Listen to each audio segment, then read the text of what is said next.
Welcome everyone. Story की starting होती है एक आइस किंगडम से, जहाँ पेंगुइन का राज होता है और वो लोग बहुत ही मजे से रह रहे थे। लेकिन एक दिन अचानक से टर्टल मॉन्स्टर आता है और अपने टर्टल आर्मी के साथ मिलकर उस आइस किंगडम को बर्बाद कर देता है और जो बचे हुए पेंगुइन थे उन सारे को बंदी बनाकर ले जाता है। और ये सब करने के बाद उसे स्टार नाम की एक सुपर पावर मिलती है। सीन शिफ्ट होती है मारियो ब्रोस पे और ये दोनों भाइयों ने प्लम्बरिंग का काम शुरू किया है। कोई भी इनके कामों से खुश नहीं होता है। तभी इनके पास एक फर्स्ट कॉल आती है जो कि लीकेज को ठीक करना था और ये लोग उस घर तक पहुंच जाते हैं। ये लोग वहाँ पे एक प्रॉब्लम को ठीक करने गए थे लेकिन ढेर सारे प्रॉब्लम क्रिएट कर देते हैं, पूरी बाथरूम को बर्बाद कर देते हैं और हर जगह से लीकेज होने लगती है। ये लोग उदास होकर अपने घर आते थे। उनकी फैमिली भी उन्हें बुरा भला कहती है। मारियो इससे परेशान होकर अपने रूम में चला जाता है। तभी उसका भाई उसके लिए खाना लेकर रूम में आता है और ये लोग दोनों बात ही करने लगते हैं। इसी बीच में एक न्यूज देखते हैं। इन्हें पता चलता है कि शहर में सीवरेज सिस्टम के अंदर एक बहुत बड़ा सा लीकेज हो गया है और ये दोनों भाइयों को लगता है कि यही सही मौका है अपना टैलेंट दिखाने का। ये लोग बिना सोचे समझे वहाँ तक पहुँच जाते हैं और सीवरेज के अंदर जंप कर देते हैं और बहुत कोशिशों के बाद ये लोग ढूंढ लेते हैं कि कहाँ से लीकेज हो रही है। ये लोग उसे ठीक करने के लिए हाथ लगाते हैं, वैसे वेल टूट जाती है और वहाँ पे बहुत सारे पानी की सैलाब आ जाती है, जिसकी वजह से ये लोग एक अलग ही दुनिया में पहुँच जाते हैं। एक रंग बिरंगी सी दुनिया होती है। मारियो एक मशरूम की दुनिया में पहुंच जाता है लेकिन वो देखता है कि मेरा भाई तो मेरे साथ नहीं है। तभी उसे पता चलता है कि मेरा भाई मुझसे बिछड़ गया है और हम दूसरे भाई को देखते हैं जो कि एक डार्क लैंड में फंस चुका है, यानी कि वो टर्टल की दुनिया में आ चुका था। मारियो का भाई वहाँ पे बहुत ज्यादा डर रहा था। वो जगह बहुत ही डरावनी थी। वहाँ पे छोटे छोटे टर्टल थे जो उनके पीछे पड़े हुए थे। उससे भागते छुपते हुए वहाँ से निकलने की कोशिश करता है। और इधर हम मशरूम लैंड में देखते हैं मारियो को एक मशरूम मिलता है जो कि उससे बात ही कर रहा था और वो इंसानों के बारे में भी जानता था। मारियो से बताता है कि मेरा भाई दूसरी डायमेंशन में फंस चुका है। मशरूम में घबरा कर कहता है कि वो तो डार्क लैंड है जहाँ पे टर्टल मॉन्स्टर का कब्जा है, वहाँ से कोई भी बचकर जिंदा वापस नहीं आता है। मशरूम में कहता है कि अगर तुम्हें अपने भाई को बचाना है तो तुम्हें हमारी प्रिंसेस की मदद लेनी होगी। मारियो को तो अपने भाई को बचाना था, इसीलिए वो मशरूमी का पीछा करते करते एक पैलेस तक पहुंच जाता है। लेकिन महल के अंदर जाने से पहले उसे कुछ छोटे छोटे मशरूमी रोक लेते हैं। मारियो उसे चकमा देकर वहाँ से अंदर चला जाता है। यहाँ महल के अंदर मीटिंग चल रही होती है। कुछ लोग बताते हैं कि मॉन्स्टर ने आइस किंगडम को बर्बाद कर दिया है। अब अगला बारी हमारी मशरूम किंगडम की है, यानी कि ये मशरूम लैंड भी खतरे में थी। वहीं प्रिंसेस बोलती है कि ऐसा मैं कभी भी नहीं होने दूंगी। मैं उस मॉन्स्टर से इस किंगडम को बचा कर रहूंगी, चाहे इसके लिए किसी की भी मदद क्यों न लेनी पड़े। तभी वहाँ पे प्रिंसेस मारियो को देख लेती है जो कि गार्ड लोग उसके पीछे पड़े हुए थे। प्रिंसेस उसे रोकती है और उसकी सारी बातों को सुनती है। मारियो उसे अपनी सारी बातें बताकर उससे मदद मांगता है। तो प्रिंसेस कहती है कि हम दोनों का दुश्मन एक ही है। तो प्रिंसेस कहती है अगर तुम में हिम्मत है तो तुम मेरे साथ लड़ने के लिए आ सकते हो, लेकिन इससे पहले मैं तुम्हारी एक टेस्ट लूंगी। और देखते ही देखते एक सामने में गेम लेवल को बना देती है। इन सारे गेम लेवल को क्रॉस करके आखिर में टर्टल मॉन्स्टर को यानी अपने दुश्मन को मारना था। लेकिन मारियो को कुछ भी समझ नहीं आ रहा था कि इसे कैसे खेलना है। तो प्रिंसेस एक बार उसे पूरी गेम खेलकर सिखाती है। वो 1 मिनट में ही सारे गेम लेवल को क्रॉस कर जाती है। लेकिन मारियो तो कुछ भी कर नहीं पा रहा था। तो प्रिंसेस कहती है कि तुम ये मशरूम को खा लो जिससे तुम्हें एनर्जी मिलेगी और तुम गेम लेवल को क्रॉस कर सकते हो। लेकिन मारियो को मशरूम बिल्कुल भी पसंद नहीं था, लेकिन फिर भी वो अपने भाई को बचाने के लिए खा लेता है। वो मशरूम खाकर गेम लेवल को पार करने चला जाता है। वो हर बार हार जा रहा था। ऐसे करते करते वो अब 100वीं बार भी पहुंच जाता है, लेकिन वो अब भी नाकाम होता है। ऐसे करते करते रात गुजर जाती है और दिन भी हो जाती है, लेकिन वो हिम्मत नहीं हारता है और वो हर बार एक नया मशरूम लेकर एनर्जी को बढ़ाता था और वो दोबारा से उस लेवल को क्रॉस करने की कोशिश करता था। इस बार तो वो सारे गेम लेवल को क्रॉस करके अपने दुश्मन को मार ही दिया था, लेकिन उसकी एक छोटी सी भूल की वजह से वो इस बार भी हार जाता है। लेकिन इस बार की हार से प्रिंसेस बिल्कुल भी गुस्सा नहीं होती है। तो प्रिंसेस कहती है कि चलो तुम ये आखिरी लेवल तक पहुंच गए। पूरी रात और दिन मेहनत करने के बाद यहाँ तक पहुँच चुका था। मुझे यकीन है कि तुम में बहुत ज्यादा हिम्मत है।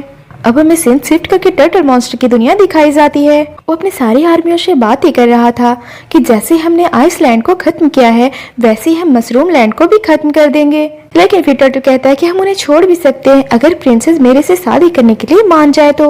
वहीं हमें पता चलता है कि टर्टल प्रिंसेस को बहुत पसंद करता है। उसके इस बात पे सारे टर्टल साथ देते हैं, कहते हैं कि प्रिंसेस आपसे शादी करने को मान जाएगी। इधर मारियो और प्रिंसेस एक टनल से होते हुए ऐसे रास्ते में पहुंच जाते हैं जहाँ पे गेम के बहुत सारे लेवल होते हैं और हर लेवल को पार करने के बाद एक पावर मिलती थी। प्रिंसेस को एक पावर मिलती है जिससे वो अपनी ड्रेस को चेंज कर देती है।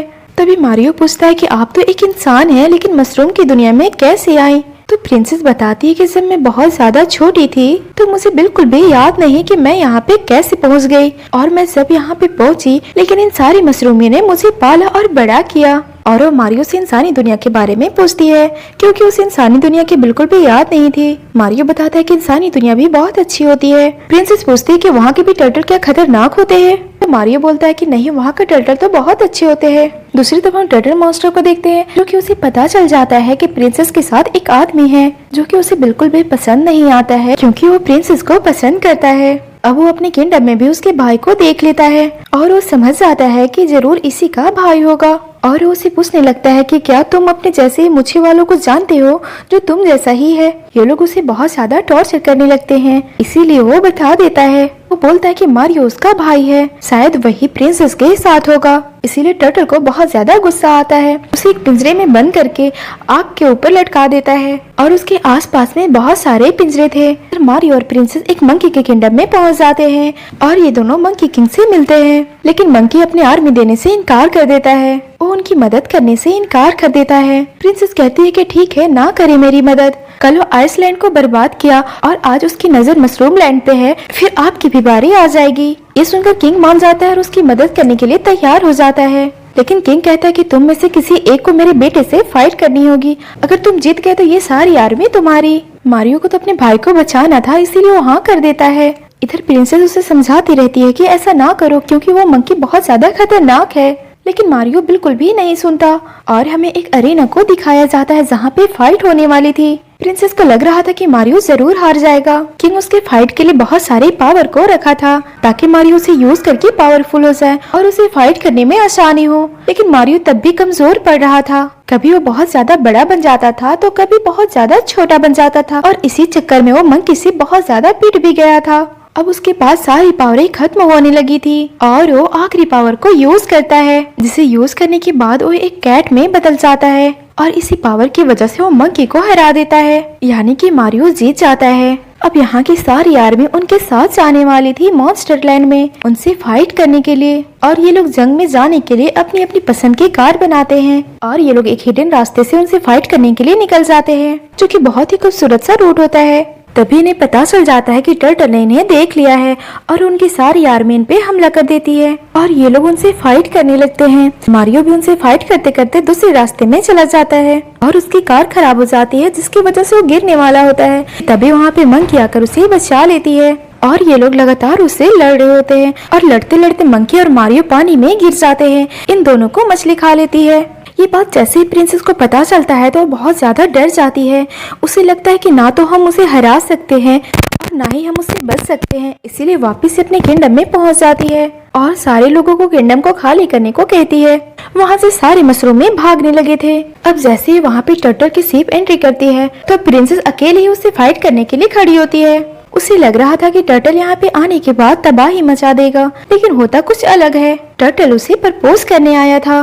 वो कहता है कि क्या तुम मुझसे शादी करोगी? ये सुनते ही प्रिंसेस का गुस्सा बहुत ज्यादा बढ़ जाता है। कहती है कि तुमसे शादी करने से अच्छा मैं मर ही ना जाऊं।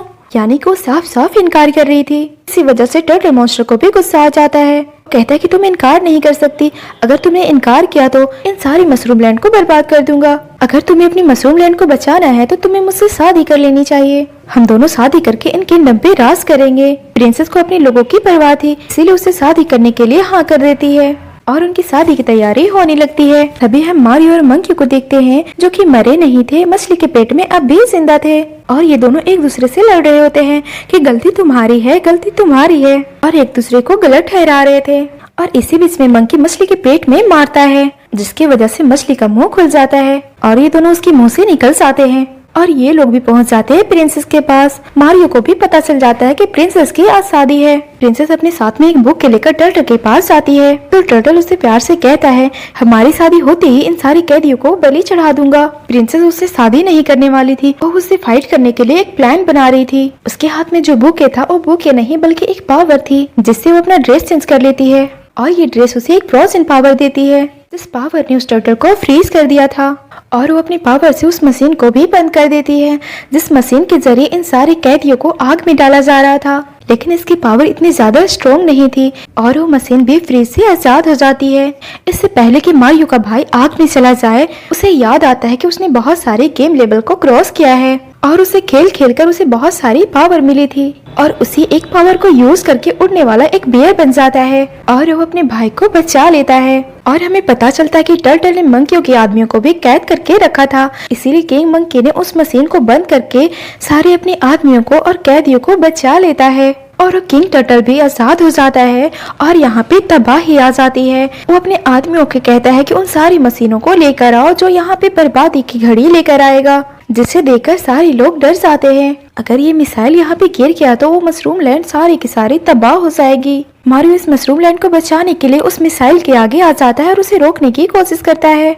तभी वो मिसाइल के आंख में अपनी पूंछ से मारता है और वो मिसाइल उसके पीछे पड़ जाती है। अब मारियो उसे एक ऐसी टनल तक लेकर जा रहा था जिससे वो मिसाइल दूसरी डायमेंशन में पहुंच जाएगी और यहाँ की दुनिया बच जाती। लेकिन अचानक से सब कुछ बदल जाता है और वो मिसाइल बहुत बड़ा सा ब्लास्ट कर जाता है जिससे सारी डायमेंशन खत्म हो जाती है। इसमें dark land, mushroom land, monkey land होती है और ये सारे लोग उसी शहर में पहुंच जाते हैं जहां से मारियो और उसका भाई आया था। और इस दुनिया में आने के बाद भी वो मॉन्स्टर टर्टल भी हार नहीं मानता और सबको मारने लगता है। अब ये दोनों भाई मिलकर उससे फाइट करने लगते हैं। इन्हें पता था कि हम दोनों अगर मिलकर फाइट करेंगे तो उससे हार नहीं पाएंगे। जैसे मॉन्स्टर मारियो को आग से मारने लगता है तो उसका भाई आकर उसे बचाने लगता है। तभी उन्हें लगता है कि अगर हमें स्टार का पावर मिल जाए तो इसे आसानी से हरा सकते हैं। तभी पीछे से प्रिंसेस का आवाज आता है, वो कहती है कि स्टार तो तुम्हारे ही स्टाम्प पे है। और ये दोनों भाई स्टार की पावर ले लेते हैं जिससे बहुत ज्यादा पावरफुल और ताकतवर हो जाते हैं। अब इनके अंदर एक सुपर पावर आ जाती है और ये लोग हवा में उड़ते हुए सारे दुश्मनों को मार देते हैं। और आखिर में बारी थी मॉन्स्टर टर्टल की और ये लोग उसे हवा में उड़ा देते हैं। अब वो नीचे आता है इससे पहले प्रिंसेस उसमें एक जादू कर देती है जिसकी वजह से एक छोटा सा टर्टल बन जाता है और उसे एक कांच की बोतल में पैक कर दिया जाता है। अब ये सारे लोग मिलकर उस टर्टल को हरा दिए थे। अब ये दोनों भाइयों की बहादुरी पूरी शहर ने देखी थी। अब ये सारे लोग खुशी खुशी एक साथ मिलकर रहने लगते हैं और इसी के साथ ये स्टोरी यहीं पे खत्म हो जाती है। तो गाइस, अगर आपको ये वीडियो पसंद आई हो तो इस चैनल को सब्सक्राइब कीजिएगा और वीडियो को लाइक कीजिएगा। मिलते हैं नेक्स्ट वीडियो में। Tata, bye bye.